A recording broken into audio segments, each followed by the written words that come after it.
É, deixa eu começar a gravar aqui e vamos para um compartilhamento de tela, como sempre fazemos, né? Com o tempo vocês vão acostumando comigo. Lembrando, gente, que eu sempre deixo esse material lá no Class, tá bom? Então, esse material sempre está lá no Google Sala de Aula. Boa noite, Daniel. Sempre está lá no Google Sala de Aula e nós temos aqui, né, determinadas questões, então, relacionadas à aula de hoje. Basicamente, pode ser considerado uma continuação da aula passada. Lembrando, o que nós trabalhamos? Nós trabalhamos com o renascimento cultural. Flávio, o que o renascimento cultural tem a ver com as reformas religiosas? Este ou esta é a pergunta que eu vou responder na aula de hoje. Pois bem, lembre vocês, o que foi o renascimento cultural? O renascimento cultural foi um movimento artístico, cultural, arquitetônico, literário e social ocorrido na Europa entre os séculos XIV a XVI. E as reformas religiosas? Este é o ponto no qual nós vamos trabalhar na aula de hoje. Gente, deixa eu fazer uma pergunta. Alguém aqui pode ler para nós o início, esses três primeiros pontos? Tem alguém que pode ler, gente? Professor, só confirma se meu áudio tá ok. Tá ok, ô Daniel.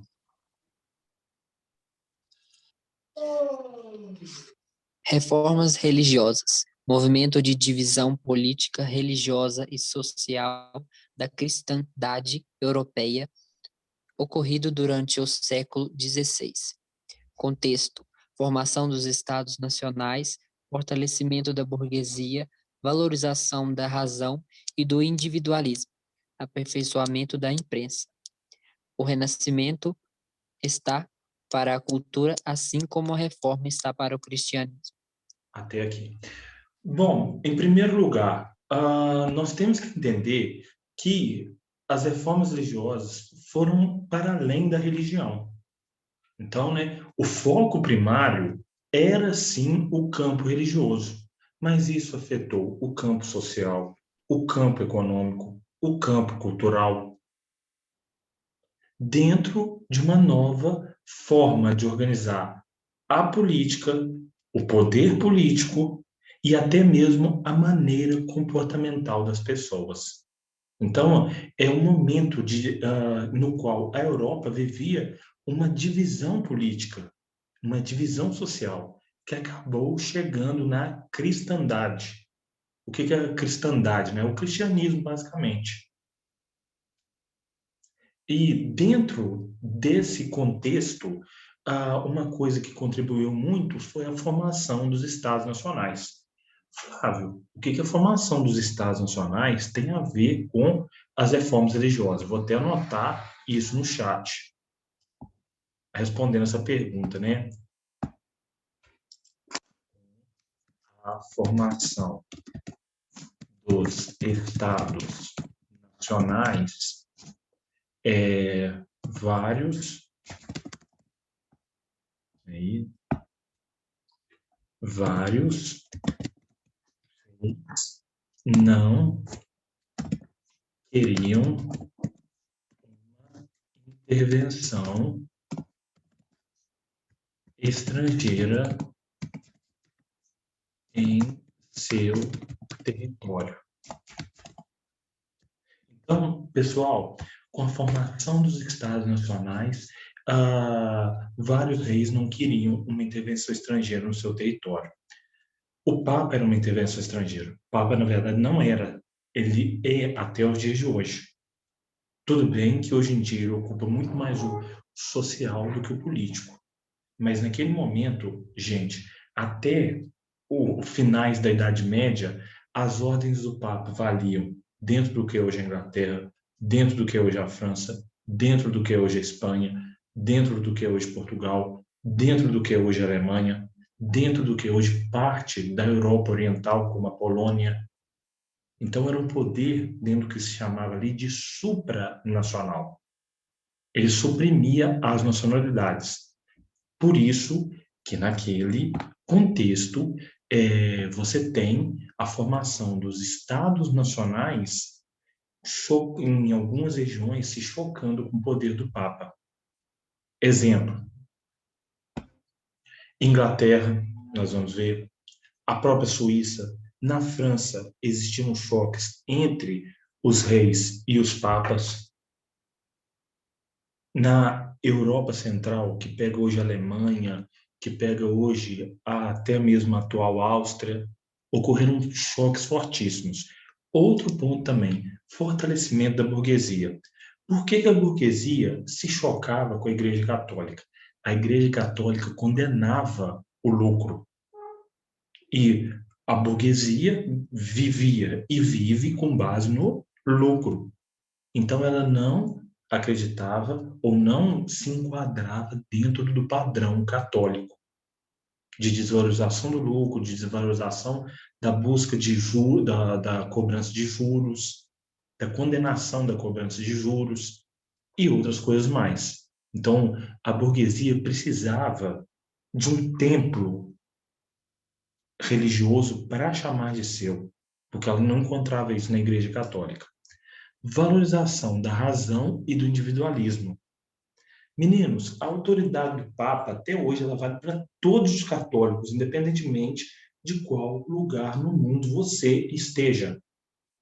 Um católico do México, do Brasil, de Angola, de Moçambique, do Haiti, da China, da Ásia, da China, do Japão, respeita a autoridade do Papa.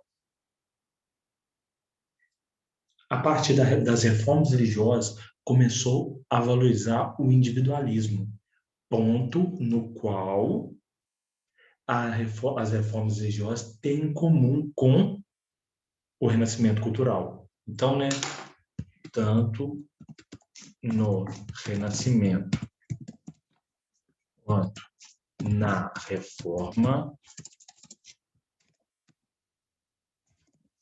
se valorizava, na verdade, o individualismo. Meninos, dentro de uma igreja protestante, aí eu vou tomar o termo protestante mesmo, como na origem, qualquer um dentro daquela comunidade sacerdotal pode pegar a palavra. E isso é valorização do individualismo. Qualquer um batizado, batizado conforme os princípios daquela comunidade. Batizado conforme os princípios daquela comunidade, pode pedir palavra, pregar, enfim. Existe essa liberdade religiosa. Para terminar esse ponto aqui, aperfeiçoamento da imprensa. Gente, imagine que se vocês estivessem em sala de aula, imagine eu ter que copiar vou mostrar aqui para vocês, se eu tivesse que copiar cada palavra desse aqui para entregar para vocês dentro de sala de aula. Eu gastaria horas. Com a máquina tipográfica, as ideias começam a circular na Europa com maior velocidade. Outros tentaram uma reforma do cristianismo antes de Lutero, antes de Calvino e outros mais? Sim, tentaram. Tentaram. São Francisco de Assis, ainda durante o início da Baixa Idade Média, foi um reformador, só que ele não teve a força, ele não teve e também não teve nem a mesma vontade de quebrar com o catolicismo. Quando o Papa dá uma prensa no São Francisco de Assis, ele acaba se retraindo. Quando o Papa dá uma prensa no Lutero, o Lutero acaba saindo desse abraço de sucuri do Papa. Ou seja, ele acaba se livrando das algemas do Papa, se apoiando em príncipes e nobres. E, pessoal, A última parte que o Daniel leu para nós. O renascimento está para a cultura, assim como a reforma está para o cristianismo. O que isso quer dizer? Assim como o renascimento propõe uma nova manifestação cultural na Europa, a reforma religiosa propõe uma nova manifestação cristã na Europa. Uma valorização não, uma renovação que valoriza o individualismo, que valoriza menos autoridade de cima e mais autoridade individual. Então, essa frase, né, liga dois movimentos, até mesmo, podemos dizer assim, culturais que possuem traços em comum, como o individualismo, como a valorização da ação burguesa. O Renascimento também foi sustentado pelos burgueses. E aí, pessoal, vamos continuar aqui. Gente, qualquer coisa, me interrompa no chat, peçam a palavra, faça o que vocês entenderem, mas não me deixem só, como diria o Collor. Daniel, lê para nós até a Reforma Luterana, fazendo favor.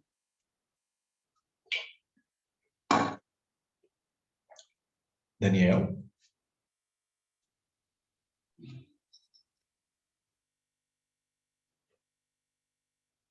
Após a reforma, o cristianismo passou a ser uma religião de várias igrejas, comportamento controverso do clero católico e dificuldades da Igreja Católica em satisfazer uma complexa espiritualidade. Ambiente propício para a divulgação de reformas durante o século XVI, difusão do humanismo, nova visão sobre o homem e do sagrado, e postura crítica em relação aos dogmas, verdades de fé.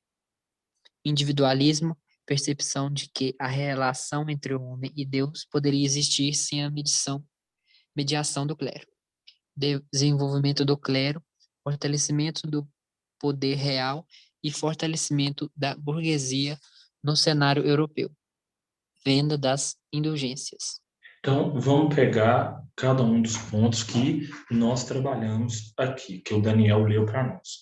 Primeiro, após a reforma, depois da divisão do cristianismo no Ocidente, porque ele já estava dividido lá no Oriente, no chamado Cisma do Oriente, né, que dividiu a igreja em Igreja Católica Romana e a Igreja Ortodoxa de Constantinopla, nós vamos ter uma divisão dentro da própria Europa Ocidental, em 4 pilares: os batistas, os presbiterianos, aí a gente agora estava na ponta da língua, os batistas, os presbiterianos, os luteranos, os presbiterianos e calvinistas são os mesmos, e os anglicanos. Então, esses 4 novos ramos, né, além do ramo católico, dividem o cristianismo na Europa, cada qual com a sua origem, cada qual com a sua história de formação. Primeiro ponto. Segundo ponto, pessoal, deixa eu fazer uma pergunta aqui, vocês podem me responder no chat. Os reformadores, o Martinho Lutero, o João Calvino, entre outros, o Felipe Melanchthon, o que eles eram católicos inicialmente? Quais cargos eles ocupavam dentro da Igreja Católica? Pode responder no chat aí. Quais cargos? Felipe Melanchthon, João Calvino, Martim Lutero, entre outros, ocupavam dentro da Igreja Católica, quando eles mesmos propõem a iniciativa da reforma. Professor, posso te fazer uma pergunta antes da gente responder? Pode sim, Emerson. Quais são os 4 ramos que o senhor falou? Anglicanismo, luteranismo, calvinismo, então eu repito, anglicanismo, presbiterianismo, ou calvinismo é a mesma coisa, na igreja, em cada lugar tomou um nome, mas vamos colocar aqui no Brasil conhecido como os presbiterianos. Então, luteranismo, presbiterianismo, anglicanismo e o último deles, os batistas. São os 4 ramos aqui das igrejas protestantes, né? Que só no Brasil já são chamadas de evangélicas. O nome evangélico é no Brasil, mas no resto do mundo são conhecidos como protestantes mesmo. Depois eu vou até falar por que do nome protestantes. Não, Paulo. Não, muito pelo contrário. Paulo colocou aqui cardeais. Desculpa, Paulo, mas eu vou falar mesmo. Muito pelo Eles contrário. não ocupavam cargo nenhum, não? Não, Não ocupava. ocupava cargo nenhum, não, hein? Ocupava. Martim Lutero era Mas monge. do alto escalão, não. Esse é o ponto que eu queria chegar. Ele é perfeito, Emerson. Todos eles, Lutero, Felipe Melanchthon, João Calvino, e entre outros reformadores, com exceção do Papa, do Papa não, do Henrique VIII, rei, ocupavam os baixos cargos da Igreja Católica, ou também eram assim chamados de baixo clero, ou seja, a iniciativa de reforma parte do baixo clero. Então, eu vou colocar aqui. Ele ocupava um cargo, sim, Emerson, mas eram os baixos cargos, né? O baixo clero. A iniciativa de reforma, ou de reformas, né, no plural, parte do baixo clero. Porque, segundo eles mesmos, eles estavam voltados mais para os assuntos espirituais. O alto clero estava em grande parte corrompido. Para vocês terem uma ideia, gente, o Papa Alexandre VI teve. Indulgência? Daqui a pouco a gente vai tratar das indulgências. Mas Bastante, né? olha a vida moral do Papa Alexandre VI. Ele tinha 5 filhos com 3 mulheres diferentes.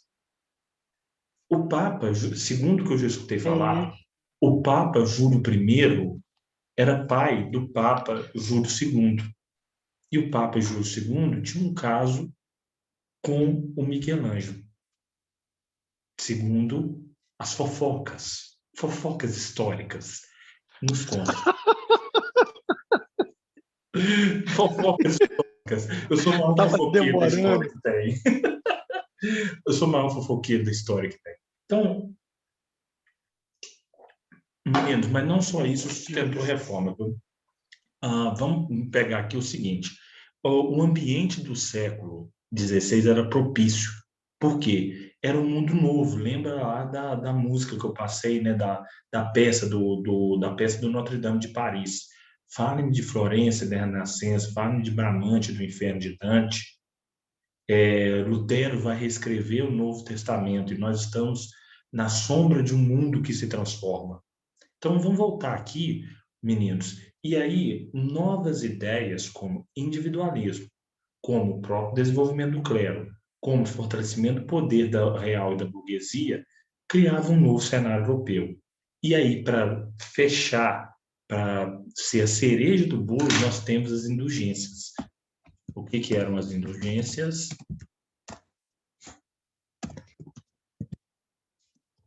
Perdão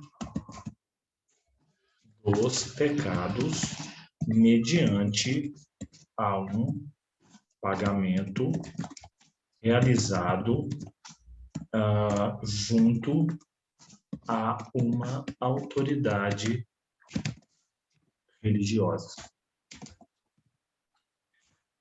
Gente, as indulgências já eram praticadas desde a Idade Média. Como elas funcionavam?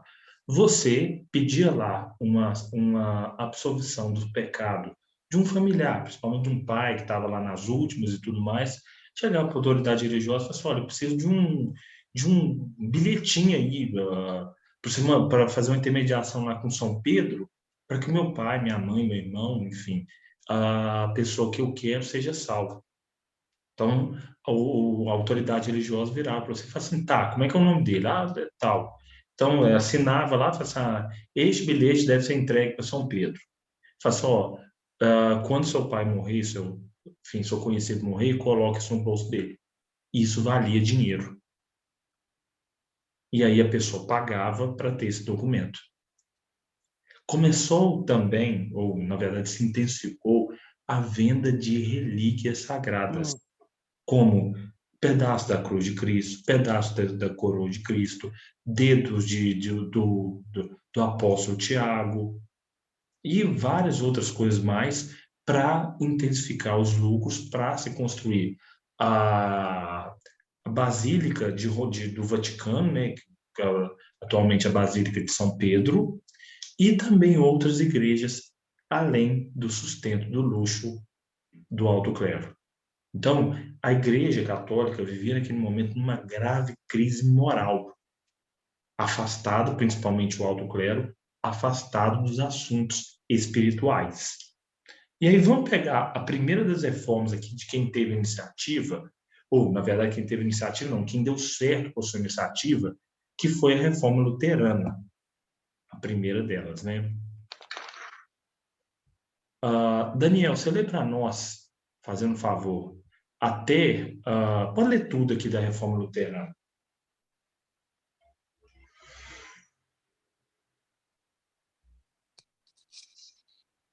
Reforma luterana. Descentralização política na região do Sacro Império Germânico e governo de Carlos V, que na época também governava a Espanha. Governo realizado com o consentimento dos nobres alemães, forte influência católica na região do Sacro Império, terras impostos, a eclosão da Reforma, intensificação da venda de indulgências pelo Papa Leão X em 1517, fixação de cartazes nas portas das igrejas de Wittenberg, na região da Saxônia, pelo monge agostiniano Martinho Lutero. Críticas às indulgências e defesa da salvação apenas pela fé. Excomunhão de Lutero e convocação da Dieta de Worms, exílio de Lutero na Saxônia, apoio de outros príncipes do Sacro Império a Lutero, radicalização das ideias luteranas no movimento anabatista, contrários ao poder da nobreza, oposição de Lutero aos anabatistas e forte repressão aos mesmos. Então, vamos pegar pontos por pontos. O que hoje nós chamamos de Alemanha era, naquele momento, o chamado Sacro Império Romano Germânico. Pegava grande parte do território da atual Alemanha, uma pequena parte da Áustria, uma pequena parte da Polônia, ali na Europa Central. Naquele momento, a região era governada por um dos reis mais poderosos de toda a história da humanidade. Quem era ele? O rei da Espanha, Carlos V. Que, graças ao apoio desses alemães, desses habitantes do Sacro Império Romano Germânico, teve apoio para governar a região. E, como o rei da Espanha era próximo do Papa, lembrando naquele momento, alguns se afastaram do Papa, mas outros se aproximaram mais, a influência católica na região do Sacro Império foi muito grande. Então, a igreja tinha terras e a igreja católica recolhia impostos. A reforma explode em 1517, ou seja, quando o Papa Leão X resolve acelerar essa venda de indulgências. E aí, contra essa venda de indulgências, um monge agostiniano, ou seja, por que monge agostiniano, né? Porque ele teve a formação dele voltada nos estudos e no centro de formação daqueles seguidores do Santo Agostinho, filósofo e teólogo do século V e VI depois de Cristo, ele vai se insurgir contra essa venda e contra outras coisas mais, pregando na porta da igreja de Wittenberg as 95 teses. O que eram as 95 teses? Um conjunto de ideias que ele visava para reformar a Igreja Católica. Então, volto a repetir, gente, quando Lutero prega essas 95 teses, ele não quer romper com a Igreja Católica. Ele quer uma reforma da mesma. Só que era uma reforma estrutural muito grande para essa igreja. O Papa não aceita, ele começa a sofrer uma forte oposição. E, meninos, outros tentaram antes de Lutero e não tiveram a mesma sorte. Lutero teve dois fatores que foram fundamentais para o seu sucesso. Vamos lá, quais foram eles? Não vou fazer a pergunta, vou colocar a resposta.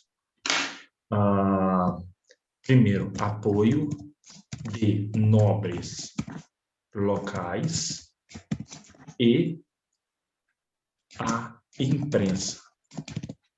Não era para ser nessa ordem, não, mas já está dado aqui.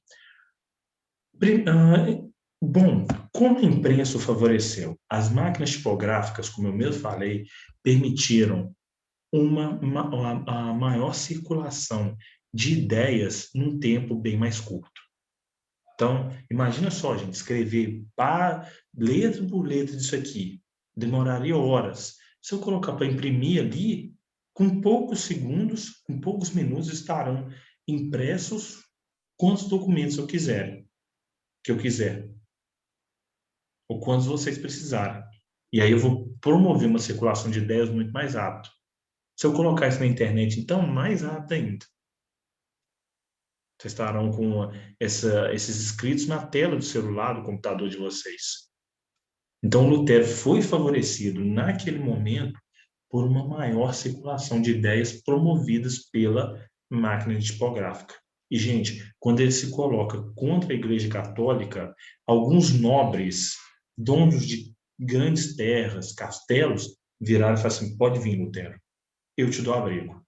E aí, quando soldados da Igreja Católica quiseram, falaram assim: não, a gente quer pegá-lo, esses nobres falaram assim: não, nas minhas terras vocês não entram.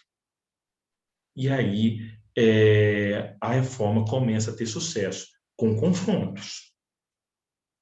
Não pense que a Igreja Católica virou e falou assim: ah, tá bom, não vou pegar ele não, estou indo embora, tchau. Muito pelo contrário. Mas antes de ver o Tratado de Westfália, vamos ver a própria doutrina luterana, no que ela era diferente da doutrina católica, ou no que ela é diferente, né, da doutrina católica. O Daniel, pode ler para nós aqui, fazendo um favor, a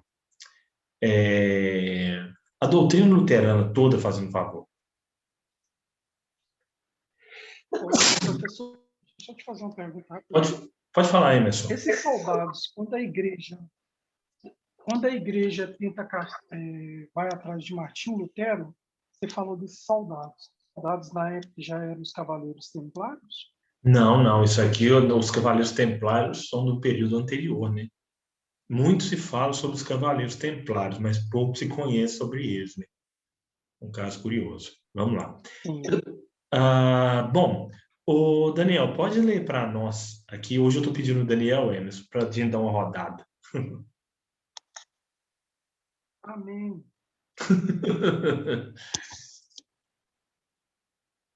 Isso é bom. Tá, é verdade. A doutrina luterana. Dieta de Augsburgo, região que expôs os principais ensinamentos da doutrina luterana, salvação pela fé, sacerdócio universal dos crentes e abolição da hierarquia eclesiástica, condenação do culto aos santos, condenação do celibato clerical, aceitação do batismo e da Eucaristia como sacramentos, negação da transubstanciação e da infabilidade papal, guerras religiosas, Imperador Carlos V, católicos versus Liga de Smalkalde, protestantes, assinatura da Paz de Augsburgo em 1555, Tratado de Westfália, determinava que cada príncipe estabeleceria em seus domínios a religião a ser seguida. De quem é a religião? De quem é a religião? É a religião. Pequeno trava-língua aí. Bom, a doutrina luterana, naquele momento, o que era uma dieta? Era uma reunião. Então, dieta de Augsburgo, né? Foi uma reunião convocada e, nessa reunião, Lutero demonstrou aquilo que já estava escrito nas 95 teses, fundando as bases para a sua doutrina. E o que ele propunha ali nessa nova doutrina? Aí vocês têm que perceber, gente, a diferença entre uma igreja católica e as igrejas evangélicas. Primeiro, né, princípio básico, salvação pela fé, e somente pela fé. Naquele momento, a igreja católica pregava a salvação pela fé e pelas obras. Segundo, sacerdócio universal dos crentes. O que isso quer dizer? Que qualquer pessoa que pedir a palavra tem o direito de fala. Todos podem falar dentro daquela comunidade eclesiástica. Não fica restrito só ao maior sacerdote, no caso ali, o pastor.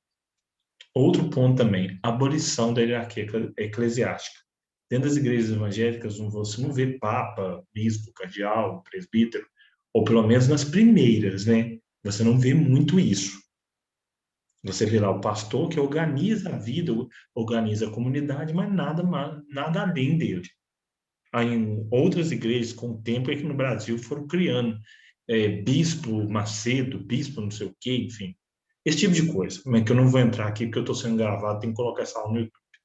Outro ponto de fundamental importância e diferença também. Você gosta, o Emerson gosta do mal feito. Eu percebi isso. Eu sei que só tem uma pessoa, uma, duas, 5 pessoas que assistem, mas pode dar um problema no filho. Você não tem como ideia do problema que pode ser, que eu posso arrumar para mim mesmo. Voltando aqui, gente, condenação do culto aos santos. Aí vai ter um membro da Universal aí, eu já estou lascado, né?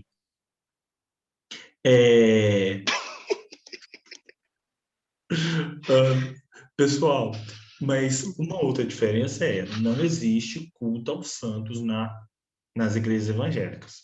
Na igreja católica existe. Bom, outro ponto, não a autoridade religiosa pode se casar. É a condenação do celibato clerical. Sim, sim. Segundo os reformadores, o celibato clerical não encontrava fundamento bíblico. Além disso, né, ao contrário, não, cortando 5 sacramentos da Igreja Católica, a nova doutrina, os novos ensinamentos aceitavam 2, o batismo e a Eucaristia. Sacerdócio, ordem, unção dos enfermos e outros princípios católicos não eram aceitos naquele momento, não eram aceitos para essa doutrina. Negação da transubstanciação. O que é a transubstanciação? É o rito dentro da Igreja Católica no qual se acredita, né, que o cálice é transformado no sangue de Cristo e a hóstia é transformada no corpo de Cristo. Dentro da Igreja Evangélica dentro das igrejas evangélicas, existem a ceia e esse compartilhamento, mas não se acredita que aquele pão se transforma no corpo de Cristo. Além da negação da infabilidade papal. O Papa é um ser... O que eles alegavam aqui? O Papa é um ser humano como qualquer outro e ele está sujeito a falhas. Então, essas são as diferenças. Basta você comparar uma igreja evangélica e uma igreja católica para você entender toda a doutrina luterana. Continuando aqui, pessoal, é lógico que isso gerou as guerras. Guerras essas que duraram 25 anos. A parte católica foi comandada pelo imperador Carlos V. E a outra parte foi chamada de Liga de Smalcald, que eram dos chamados estados protestantes. Daí o nome que acompanhou e acompanha até hoje, né? Os não católicos, ou seja, os protestantes, os estados que protestavam contra a Igreja Católica. E essas guerras duraram por mais de 20 anos, até a assinatura da Paz de Augsburgo, 25 anos depois, com o Tratado de Westfália, ou Westfália, tanto faz. Estabelecia, né? Se você mora na região de protestantes, você segue o protestantismo. Se você mora na região de católicos, você segue o catolicismo. Lembrando que isso foi dentro do Sacro Império. Em outras regiões, protestantes foram perseguidos, e muito perseguidos, dentro da Europa. Meninos, lembrando uma coisa para vocês aqui. Lutero teve apoio da nobreza. Ponto. Vamos para a reforma calvinista para a gente terminar a aula de hoje, depois passar para os exercícios. Daniel, pode ler aqui para nós até valorização do trabalho e acúmulo de riquezas. Dessa parte, deixa eu até amarelar a parte aqui. Faz favor antes da aula terminar para nós aqui.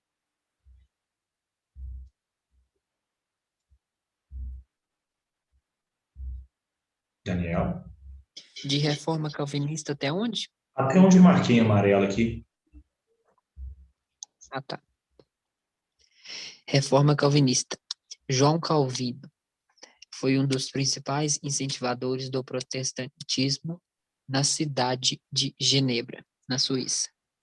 Predestinação, a salvação ou condenação seriam determinados por Deus desde o nascimento. Identificação dos sinais da salvação na diligência, dedicação ao trabalho e na parcimônia, propensão de economizar como forma de humildade. Aproximação em termos éticos entre a doutrina calvinista e o capitalismo, então, em desenvolvimento. Difusão do calvinismo a partir de Genebra. Predestinação absoluta. Ideia de que os homens já nascem marcados para a salvação ou danação. Sinais exteriores que apontam para a possível salvação. Valorização do trabalho e do acúmulo de riquezas estariam diretamente relacionados ao processo de expansão do capitalismo. Então, meninos, Calvino, peraí, o lasqueiro, né? O que eu quero escrever? Não. Calvino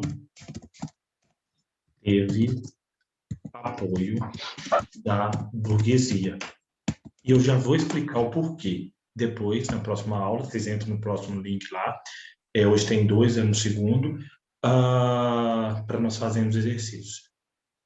Bom, Calvino também era um monge católico que nasceu na divisa da França com a Suíça. Então, ele foi educado em francês e fez alguma carreira dentro da Igreja Católica.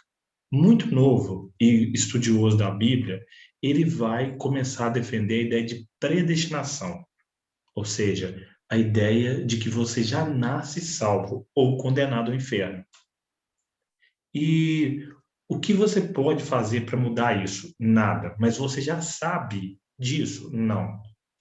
Quem sabe somente é Deus. Mas você pode enxergar os sinais de Deus na sua vida. Como? Um bom trabalho, conseguir juntar dinheiro, conseguir evoluir na vida, conseguir tirar boas notas na escola. Enfim, estes são os sinais da salvação na sua vida. Outro ponto de fundamental importância, então, uma vez enxergando os sinais dessa salvação na sua vida, você tem que gerar oportunidades. Logo, valorização do trabalho. Logo, valorização do lucro. Logo, a burguesia abraça essa doutrina.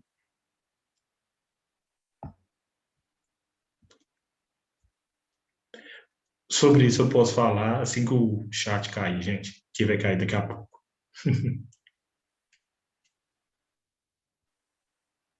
Esperando.